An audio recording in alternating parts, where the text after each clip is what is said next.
Dhaka central ইউনিভার্সিটির বিস্তারিত তথ্য নিয়ে আলোচনা করব। এবছর তুমি ঢাকা সেন্ট্রাল ইউনিভার্সিটি ভর্তি পরীক্ষায় অংশগ্রহণ করবা, যে কোশ্চেন গুলো তোমার জানা উচিত বা যে কোশ্চেন গুলো তোমরা জানতে চাচ্ছ, দেখো অনেকগুলো কোশ্চেন, এখানে প্রায় 10টি কোশ্চেন তোমাদের জন্য সিলেক্ট করেছি। এই 10টি কোশ্চেন তোমাদের মনের মধ্যে সকলের ঘুরপাক খাচ্ছে, কারণ এই 10টি সম্বন্ধে তোমার জানা উচিত, যেহেতু তুমি ঢাকা সেন্ট্রাল ইউনিভার্সিটিতে ভর্তি পরীক্ষায় অংশগ্রহণ করবা। শুরুতেই বলি, ঢাকা সেন্ট্রাল ইউনিভার্সিটি কিন্তু এবছর পাবলিক ইউনিভার্সিটি, তোমরা সকলেই জানো, স্বায়ত্তশাসিত বিশ্ববিদ্যালয়ের মতো একটা public university Dhaka central university.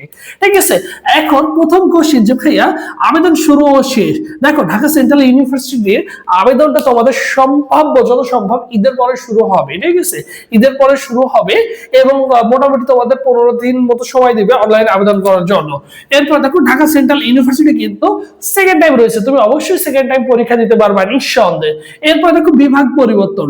Dhaka central university কিন্তু তুমি বিভাগ পরিবর্তনে পরীক্ষা দিতে পারবা না, এখানে কিন্তু কোনো বিভাগ পরিবর্তন নেই। বিগত বছরগুলোতে কিন্তু বিভাগ পরিবর্তন ছিল না। নিজ ইউনিটে তুমি যদি সায়েন্সের হও সায়েন্সের ইউনিটে পরীক্ষা দিতে হবে, আর্টস হলে আর্টস, কমার্স হলে কমার্সের ইউনিটে তোমাকে পরীক্ষা দিতে হবে। আর যদি নতুন করে এই বছরে বিভাগ পরিবর্তন উল্লেখ করে বা রাখে, তাহলে অবশ্যই বিভাগ পরিবর্তনের পরীক্ষা দিতে পারবা।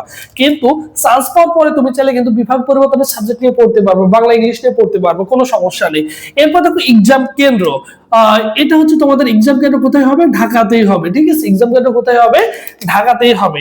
এবং জিপিএ যোগ্যতা, এখন দেখো জিপিএ যোগ্যতাটা কেমন, এখানে আলাদা কোনো ইন্ডিভিজুয়াল কোনো জিপিএ যোগ্যতা প্রয়োজন হয় না। টোটাল যদি তুমি সায়েন্সের শিক্ষার্থী হও, যদি 7.00 থাকে তাহলে পরীক্ষা দিতে পারবা।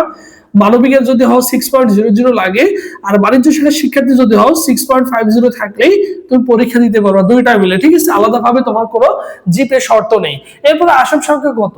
এই আসন সংখ্যার কথা যদি চিন্তা করো, এখানে দেখো সায়েন্সের জন্য প্রায় 4800 প্লাস মাইনাস আসন সংখ্যা রয়েছে, মানবিকের জন্য প্রায় 4800 প্লাস মাইনাস রয়েছে, এবং বাণিজ্য শাখা শিক্ষার্থীদের জন্য 1800 প্লাস মাইনাস আসন সংখ্যা রয়েছে। ঠিক আছে, এই হচ্ছে আমাদের আসন সংখ্যা সরকারি বিশ্ববিদ্যালয়। এরপরে দেখো সিলেবাস। সিলেবাসটা তুমি পড়বা কোন সিলেবাস? তুমি পড়বো হচ্ছে শর্ট সিলেবাস। শর্ট সিলেবাসের জন্য বাংলা ইংলিশ যে শর্ট সিলেবাসটা রয়েছে সেগুলো তুমি পড়ো। 7টা গদ্য, 7টা পদ্য, নাটকের উপন্যাস রয়েছে, এগুলো তোমাকে পড়তে হবে। এবং মানবন্টনের কথা দেখো, তো দেখো সায়েন্সের ক্ষেত্রে তোমার কি পড়তে হবে? Physics plus chemistry plus biology plus math. কেউ যদি মনে করে 4টা আনসার করবে 25 করে মার্ক 100। আবার ম্যাথ প্লাস বায়োলজি মানে 4 সাবজেক্টের বিপরীতে ম্যাথ অথবা বায়োলজির বিপরীতে তুমি কিন্তু চাইলে কি করতে পারো, তোমার যদি এই দুটোর মধ্যে 4 সাবজেক্ট হয়ে থাকে তাহলে তুমি বাংলা অথবা কি করতে পারবা, ইংলিশ আনসার করতে পারবা 25 মার্ক। ঠিক আছে, এখন আসি মানবিকের মান বন্টন কেমন হয়। বাংলায় থাকে হচ্ছে কত? বাংলায় থাকে হচ্ছে 25, ইংলিশে থাকে হচ্ছে কত? 25 থাকবে, এবং জিকে থাকবে হচ্ছে কত? 50 মার্ক। টোটাল তোমাদের কিন্তু 100 মার্কের পরীক্ষা হয়। এবং বাণিজ্য শাখার শিক্ষার্থী রয়েছে, তাদের কি হবে? বাংলায় থাকে হচ্ছে 20 মার্ক, ইংলিশে থাকে হচ্ছে 20 মার্ক, হিসাব বিজ্ঞানে থাকবে হচ্ছে তোমার হচ্ছে 20 মার্ক, ব্যবসা সংগঠনে থাকবে 20 মার্ক, এবং মার্কেটিং এবং ফিনান্সে থাকবে হচ্ছে 20 করে, যে কোনো একটা আনসার তোমাকে করতে হবে। এটা নিয়ে পরবর্তীতে আলোচনা করবো ইনশাআল্লাহ। এরপর দেখো কত পেলে চান্স হবে। সো ওভারঅল তুমি যদি চিন্তা করো 100 মার্কের ভর্তি পরীক্ষার মধ্যে তুমি যদি 50 প্লাস মার্ক তুলতে পারো, তাহলে তোমার কিন্তু ঢাকা সেন্ট্রাল ইউনিভার্সিটি একটি আসন সুনিশ্চিত হয়ে যাবে।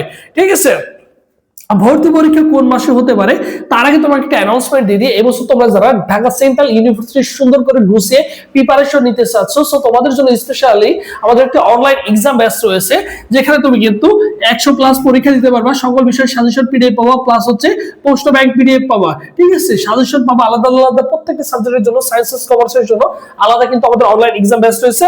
বিগত বছরে আমাদের এখান থেকে অসংখ্য সিলেবাস আসছে, অসংখ্য সিলেবাস, এই সংখ্যাটা প্রায় 700 কাছাকাছি কিন্তু সিলেবাস আমাদের সাথে আমাদের ব্যাচ থেকে কিন্তু শুধু অনলাইন এক্সাম ব্যাচ থেকে চান্স পেয়েছে। সো এই সকল বিস্তারিত তথ্য পেতে এই ভিডিওর কমেন্ট বক্সে দেখবা যে সুন্দর করে দেওয়া আছে কোন কোন সিলেবাস চান্স পেয়েছে, তাদের পজিশন কত, সুন্দর করে কিন্তু বিস্তারিত তথ্য দেওয়া আছে দেখবা।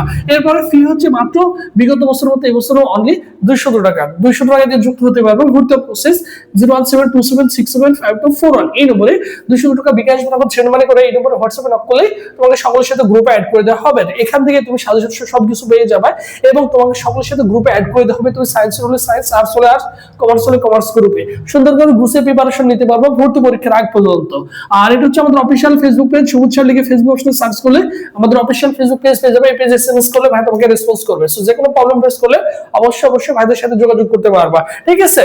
এখন ভর্তি পরীক্ষা কবে হতে পারে? তোমাদের জিএসটি পরে হবে। জিএসটি ভর্তি পরীক্ষার পরে প্রায় 1 থেকে 1.5 মাস, আশা করি যে 1.5 মাস তুমি কি করতে পারবা, অবশ্যই 1 থেকে 1.5 মাস হচ্ছে তুমি 1 থেকে 1.5 মাস তুমি হচ্ছে অনার্সের সময় পেয়ে যাবা। তাই তোমার হাতে যথেষ্ট সময় থাকবে, তুমি চাইলে সুন্দর করে গুছিয়ে প্রিপারেশন নিতে পারবা। যে কথাটা বললাম সেটা হচ্ছে জিএসটি কিন্তু এখন থেকে কি আছে, মানে ডিসি হচ্ছে কি এখন থেকে হচ্ছে কিন্তু পাবলিক ইউনিভার্সিটি জিএসটির মতো, ঠিক আছে। জিএসটি তে যতগুলো পাবলিক ইউনিভার্সিটি রয়েছে সেই রকমটাই কিন্তু এই ডিসি ইউনিভার্সিটি, বুঝছো। সো যারা যুক্ত হতে চাও অবশ্যই ভাইদের সাথে যোগাযোগ করবা। এছাড়াও যদি তোমাদের কারো কনফিউজ বা কোশ্চেন থাকে অবশ্যই ভাইয়ের কমেন্টে জানিয়ে রাখবো। সো সবাই ভালো থাকো, সুস্থ থাকো। পরবর্তীতে আবার তোমাদের সাথে দেখা হচ্ছে। আল্লাহ হাফেজ।